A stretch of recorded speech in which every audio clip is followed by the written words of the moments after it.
hizo que se hiciera un mercado secundario, que cuando entró en default el pago de esas hipotecas sobre esos bienes que ya no valían lo que efectivamente habían prestado sobre esas hipotecas, pues generó una crisis de liquidez, y eso fue lo que hizo que el primer banco de Estados Unidos que fuera liquidado. Y bueno, ¿y qué impacto tiene la información financiera, particularmente entonces allí que se hablaba de la problemática frente a esos instrumentos financieros? En el caso. La problemática es que la información es muy sesgada, es decir, no es una información real. Si yo soy inversionista y miro los estados financieros de esa entidad, pues no sabré si lo que está detrás de esa información es cierto o no. ¿Qué información particularmente? Información de instrumentos financieros. ¿Pero qué? Sobre instrumentos financieros. El valor de mercado. ¿El valor razonable qué? Ahí hablaban del valor razonable, ¿cómo es? Valor de mercado. ¿Qué pasaba con el mercado? Como está en crisis todo. A ver, José. Fernando. Digo, Fernando, que toca cambiar con la... Lo que pasa es que el mercado se vuelve líquido porque la gente pierde la confianza en la información que están dando los managers. Entonces, como tenían que dar un precio histórico y estaban en una burbuja, los precios históricos que tenían esos activos era más alto de lo que la gente creía que estaban Porque hay burbuja financiera. porque estaban inflados.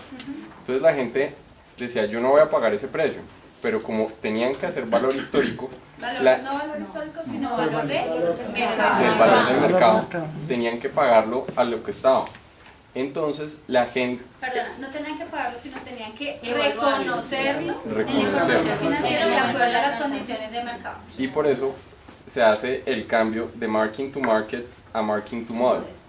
Entonces, cuando eso se hace para que se reactive el mercado y la gente pueda volver a tener un precio más cercano al true value, porque en ese momento nadie iba a salir a comprar un activo que sabía que estaba por encima. Pero si se haría eso por el efecto de reactivar el mercado o por otro efecto. Pues ahí nombran que hubo una presión política por parte de los políticos de la Unión Europea, ahí mencionan una fuerte presión política. ¿Presión política a quién? De la Unión Europea ¿A quién? al sistema regulador. ¿Para qué? Para que pudieran, para poder cambiar el sistema que tenían. Para poder reclasificar los instrumentos financieros. Entonces, a ver, voy a ir haciendo, muy seguramente no tenían ustedes todas las herramientas desde el punto de vista de instrumentos financieros.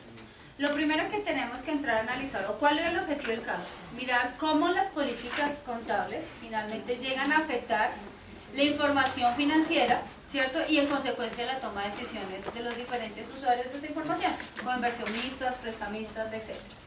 Particularmente con los instrumentos financieros, lo primero que tenemos que entrar a mirar es qué es un instrumento financiero.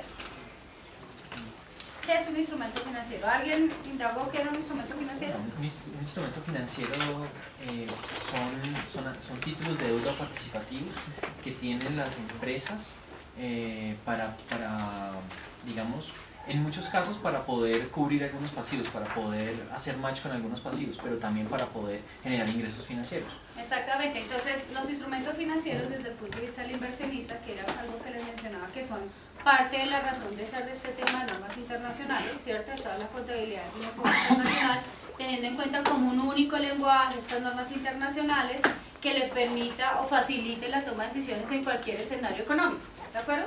Entonces, finalmente, la movilización de capital de los diferentes, a partir de los diferentes mercados, es lo que finalmente permite esos instrumentos financieros, la emisión de acciones, la emisión de bonos, la emisión de esos instrumentos que finalmente son fuentes de financiación para quienes los emiten, ¿cierto? Como fuentes para entrar a tener esa liquidez y desarrollar sus proyectos, desarrollar su negocio.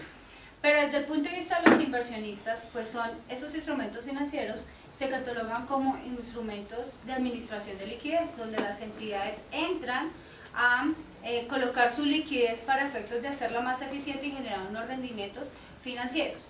Básicamente, dentro de la normatividad internacional, porque aquí tenemos que hacer mención de esa normatividad internacional, como muy seguramente lo vamos a hacer de aquí en adelante, que miremos todo el tema de análisis financiero, cómo impactan esas normas internacionales finalmente, sin entrarnos a la casuística de la técnica contable, pero sí a la lógica en el efecto de la toma de decisiones.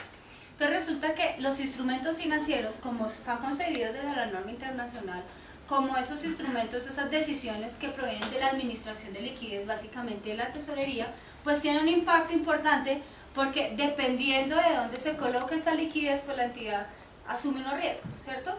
En el caso particular, pues si bien no vamos a entrar ya en esas profundidades de ese análisis, lo que queríamos ver era cómo impactan las diferentes decisiones la información financiera. Que en últimas lo que me dice, bueno, ¿y qué pasa si nosotros pasamos de valorar unos instrumentos financieros por un precio de mercado a entrar a establecer todo un modelo de valoración en donde internamente la gerencia entra a tomar, a poner los datos de entrada, a establecer los datos de entrada para la valoración? Entonces, el primer punto de discusión es, bueno, ¿y cuáles son los impactos que tiene entrar, por ejemplo, a establecer si medimos a precios de mercado o establecemos una metodología de valoración? ¿Qué impactos vieron ustedes que podría afectar la información financiera, tomar una medida o tomar la otra? Que finalmente era lo que proponía IASB, ¿no? Ahí en el caso lo que dice IASB es súper rígido y dice no se permite reclasificar esos instrumentos que están a valor razonable porque la intención de esos instrumentos financieros son negociarlos. Y como son negociarlos, lo que se busca es que se refleje el comportamiento del mercado, porque finalmente cuando una inversión se adquiere con la intención de negociarlos es porque finalmente lo que se busca es generar rendimientos, no tanto en los flujos contractuales, sino rendimientos por el efecto de las variaciones de mercado. Pero pues ya esa era la posición inicial, medición a valor razonable. Segundo, pues como se da todo este tema de la burbuja financiera, unos precios que son de pronto no creíbles, algunos dicen, bueno, ese es el precio por el cual se está transando, pero no es conveniente entrar a medir esos instrumentos por esos precios, teniendo en cuenta que me van a tocar reconocer ganancias por esas valoraciones que van a implicar mayores utilidades y de repente voy a entrar a destruir más dividendos que realmente no son. Porque si yo saliera a vender al mercado esos títulos, el mercado está ilíquido y nadie me los va a querer comprar o no va a tener mucha demanda, aun cuando el precio que se cotiza o el precio que se promueve o se promulga en el mercado es ese, ¿sí? Entonces, justamente esa es la razón de que entran a discusión si es conveniente que se sigan tomando como datos de valoración los instrumentos financieros o se entra a establecer una metodología de valoración. ¿Qué creen que efectos beneficios trae entrar a establecer una metodología de valoración y no tomar precios de mercado? ¿Y qué beneficios, o mejor, qué desventajas trae entrar a tomar aplicar metodologías de valoración? ¿Qué beneficios? Es cambiar precio de mercado por hacer una metodología de valoración, un modelo de valoración que internamente la compañía simule el precio de mercado y quite esa distorsión que existe en el mercado. Yo creo que tiene más desventajas que ventajas. La posibilidad que digamos los gerentes en este caso asuman sus propios criterios de medición. ¿Por qué? ¿Por qué? Porque los criterios no son homogéneos y yo insisto en que si yo soy inversionista yo no sé cuál fue la forma de cálculo de esos instrumentos esos instrumentos financieros que pudieron haber tomado. Entonces me parece que la valoración de precios de mercado, el mark to market, es la forma en que se debe cuantificar unas inversiones. Es más, aquí en Colombia existen, en el mundo, pero existen unos proveedores de precios, ¿sí? que le dan la información a todo el mercado financiero para poder valorar sus instrumentos financieros, y me parece que es más prudente a la hora de poder cuantificar esos instrumentos financieros. Entonces, yo ventajas a lo que propone no le veo mucho. Digamos que se pierde, se puede minimizar el efecto de riesgo de mercado de esas inversiones, pero pues precisamente si yo tengo ese tipo de inversiones clasificadas como negociable, asumo ese riesgo de mercado. Así se enfrenta a una crisis del 2008, así se enfrenta a una crisis del año pasado de los TES, pero precisamente es un tema de decisión financiera que tiene el inversionista allí.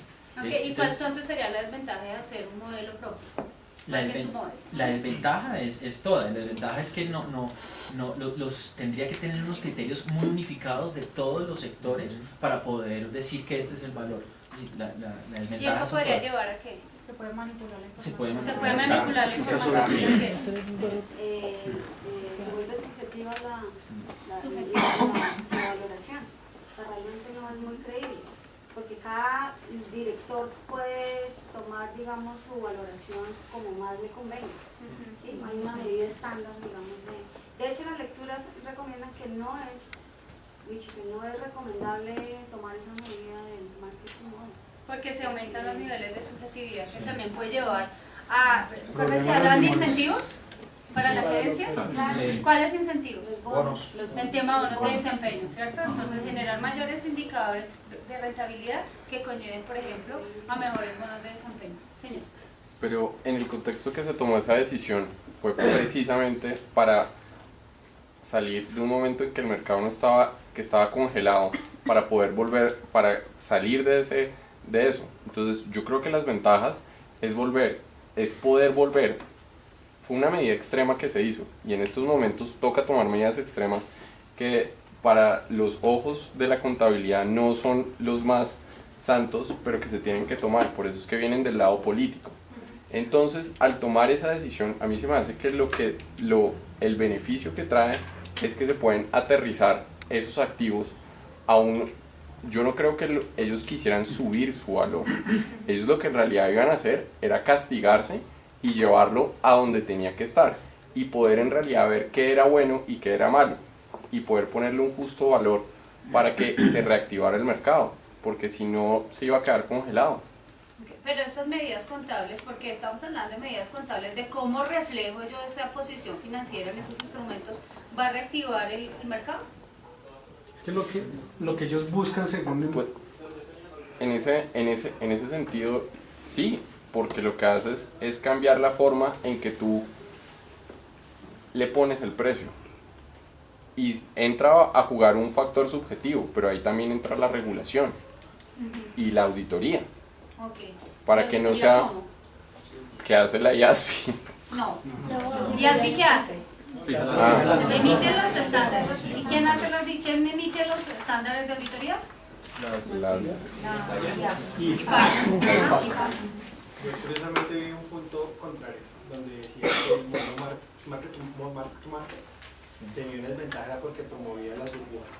Entonces, básicamente, si tú tienes alguna cosa y ves que el mercado empieza a subir, el costo de la vivienda en Bogotá, lo que vas viendo es que cada vez, porque el precio del mercado vale eso, empiezan a inflar hasta que la burbuja estalle.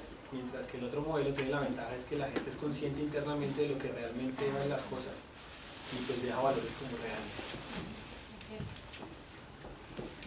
Porque frente a lo que tú mencionas, claro, porque empiezan a presionarse en los precios, pero finalmente eso no se da siempre, ¿no? Y finalmente el mercado tampoco es perfecto. Lo que buscan los instrumentos financieros, que son, recuerdan que ayer me hablan de unas categorías de los instrumentos financieros, creo que tenemos que precisar frente a eso. Hay instrumentos financieros que son instrumentos financieros a valor razonable. ¿Qué significa instrumentos financieros a valor razonable? Que la entidad los tiene con la intención de negociar. ¿Sí? Que la intención de negociar, es decir, que los rendimientos provenientes de esos instrumentos financieros provienen de el mercado, el comportamiento del mercado. Compro hoy más barato de lo que espero vender más caro mañana, o cuando necesite excedentes de liquidez, o cuando finalmente sea apropiado en el mercado o sea favorable en el mercado.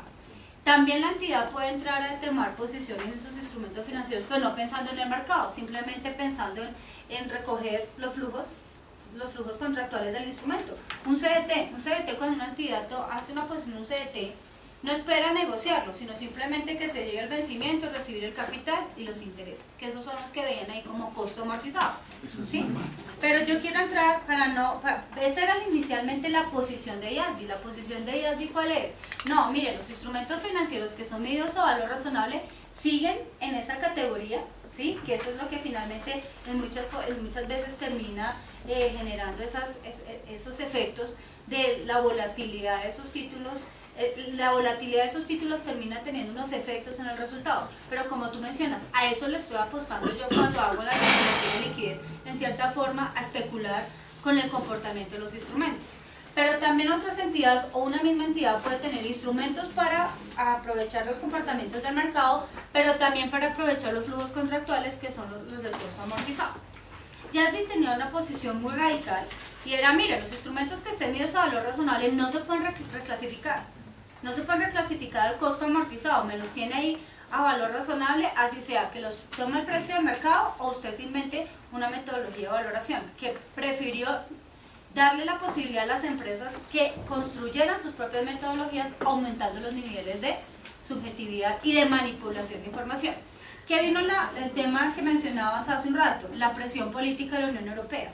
Entonces la Unión Europea lo que dice es, no, espérese, es más perjudicial darles posibilidad de que cada uno entre a valorar conforme a sus criterios y mejor darle la posibilidad de reclasificarlos al costo amortizado. Con eso usted los lleva al costo amortizado, los mantiene al costo y lo que hace es amortizar las primas o los descuentos, que después vamos a mirar qué significa eso, a través de la tasa de interés efectiva, o sea, que me refleje el rendimiento efectivo si espero tenerlo hasta el vencimiento.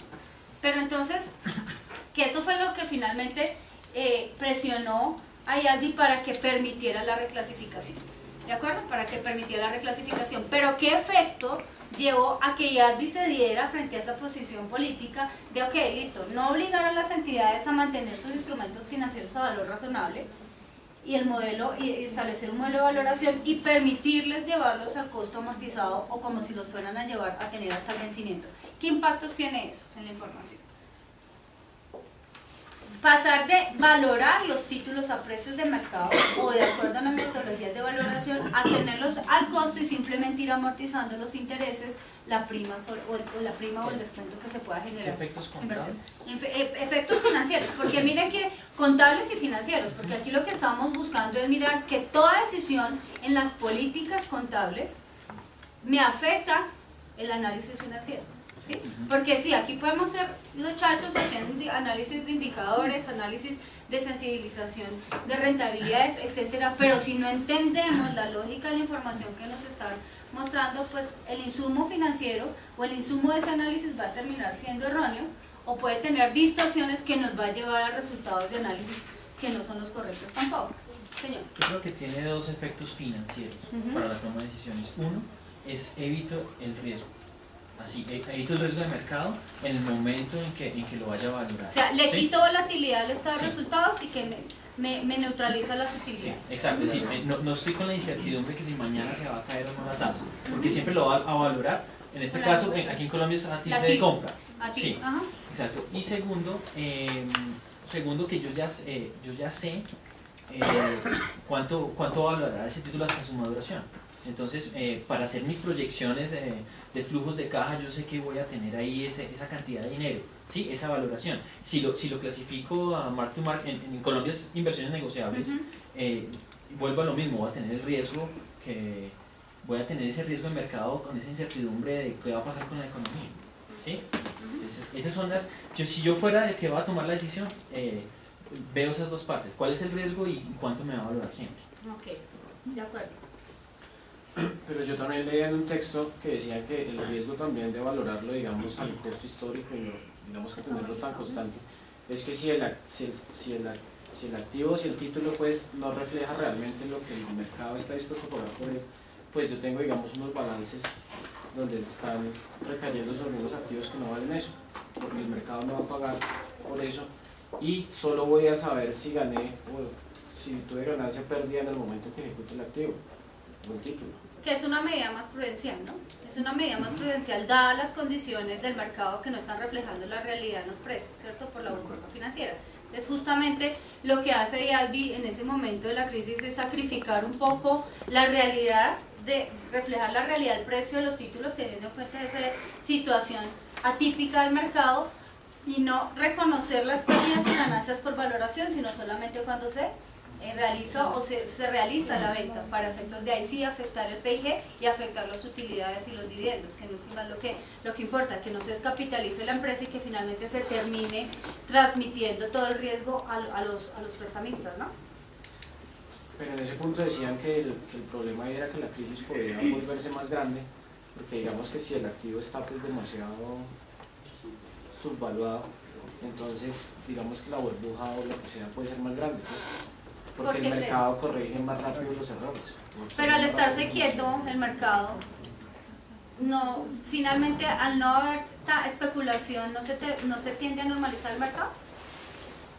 Pero, no sé, Pero como- pero eso no debería causar como una ilusión de liquidez en las empresas, que si esa crisis que Andrés ahora dice se perpetúa a la hora de responder pues por esas obligaciones, los instrumentos financieros de pronto no valdrían nada. ¿No pasaría eso?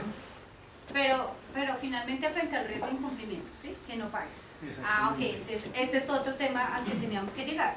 Si nos vamos por el riesgo o por los instrumentos clasificados a valor razonable, pues vamos a estar reflejando ante los lectores de la información, si tenemos todos nuestros instrumentos de valor razonable, que el riesgo que está tomando la empresa frente a su administración de su liquidez es riesgo de mercado. ¿Riesgo que qué? Que el precio de los títulos caiga y afecte de manera significativa mi situación financiera. Pero si yo me voy por el costo amortizado, entonces el análisis de la información es otra. Si yo los tengo a valor razonable, tengo que entrar a mirar qué tan volátiles son esos instrumentos en el mercado y qué tan bursátiles son, qué tan fácilmente negociables son, que pongan de pronto en riesgo a la compañía a la hora de necesitar la liquidez. Ese es un análisis.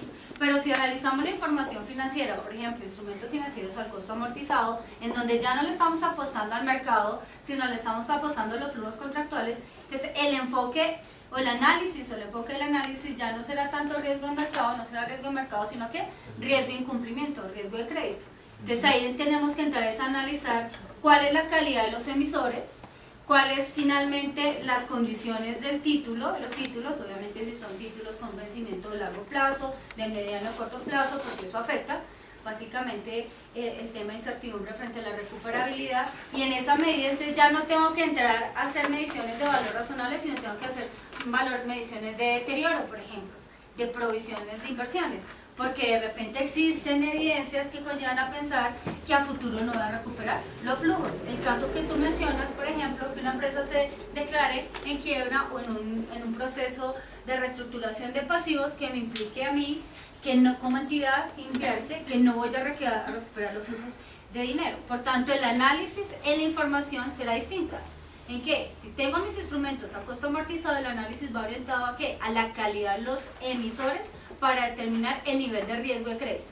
Si yo tengo mis instrumentos, pueden ser los mismos, por otra compañía, con un enfoque de mercado, entonces el riesgo está más dado frente a la volatilidad que tienen los precios de estos títulos en el mercado, que ponen en riesgo la liquidez de la compañía y ponen en una volatilidad también los resultados. ¿De acuerdo? Entonces, eso es allí un impacto frente al análisis de la información. Señor. Yo quería ponerte sobre tres temas. El primero, pues que este fenómeno se genera por la generación de una utilidad sobre utilidad. La Sí. utilidad que genera el emisor y la utilidad que genera el mercado secundario. Lo segundo, la calidad de los activos. En el tema, específicamente en el tema bancario, la calidad de las deudas. ¿Qué fue lo que pasó? Que en muchos casos habían hipotecas, digamos, con unas tasas de interés en un primer término cero o muy baja, y a partir de unos segundos o terceros periodos la tasa de interés era muy alta y era muy rentable para que comprara el instrumento, pues ganarse ese diferencial en ese momento. Que es el tema de los créditos subprime. Pero había un tema de calidad de riesgo en el crédito subprime, exactamente. Y la otra es el tema, digamos, de la moralidad del emisor, porque hay que ver cómo se ha comportado en el tiempo la deuda y la calidad, digamos, la calidad de cartera que tiene, para saber si efectivamente ese título vale lo que en términos debería valer. Que esas son las variables que se tendrían que tener en cuenta a la hora, por ejemplo, de establecer un modelo de valoración. ¿Sí? Y con respecto al tema del precio de mercado, es muy normal que digamos, de diferentes mercados lleguen los recursos, porque hay tasas de intereses, por ejemplo, en yenes, que son muy económicas y que al introducirlas a otro mercado pues genera una utilidad adicional. Entonces, el hecho de que haya liquidez, digamos, no garantiza que el título emitido valga lo que dice, sino lo que tú dices, la versatilidad y la calidad del título. Exactamente, sí, lo que pasa es que ese es un tema, y de hecho se ha, pues el momento para decirlo, que ha generado bastante polémica con el tema de normas internacionales, justamente el tema de llevar la información financiera a precios de mercado, más orientado al tema de precios de mercado, justamente porque los mercados no son perfectos y existe asimetría de información, existen esos comportamientos que no son normales en el mercado, que conllevan finalmente a que las entidades capturan unas realidades de unos mercados que no son reales, que no son, capturan unas condiciones de mercado que no son tan reales como la que vimos en la crisis, que conlleve a generar unas perspectivas optimistas de las condiciones de la compañía, a tomar decisiones frente a una realidad que no es la correcta, justamente porque se captura esa información en la información financiera. Pero pues finalmente es ahí donde vienen los reguladores, vienen quienes